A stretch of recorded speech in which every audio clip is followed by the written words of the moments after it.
Yeah. Yeah, That, yeah. if she had been just another cheerleader who was no relation, had no connection to Bill Clinton, this would have never this would have never gotten to that point. Yeah.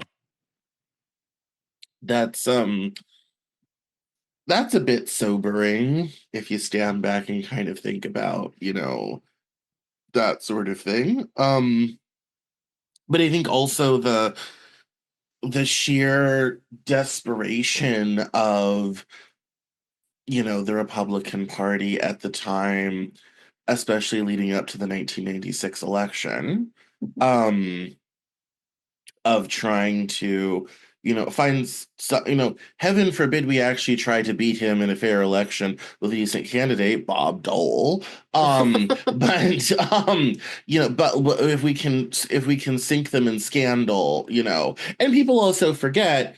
From this, you got Whitewater, you get the Monica Lewinsky affair, you get the first modern impeachment since the Civil War. And you have, and let's face it, coming off of years of that did not make Al Gore's job in 2000 any easier. Right. And then and we will not review the state of voting in Florida in the 2000 election. We could do a whole show on that. Yes. But I mean, yeah, yes, I mean, it's quite, I mean, yeah, it's quite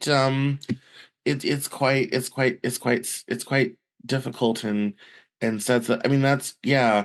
But to your point though, this is the roots of why so many people are on the right are convinced, the Clintons are, evil, dark people manipulating everything from behind the scenes. And it's it's a very difficult, it's a very difficult thing.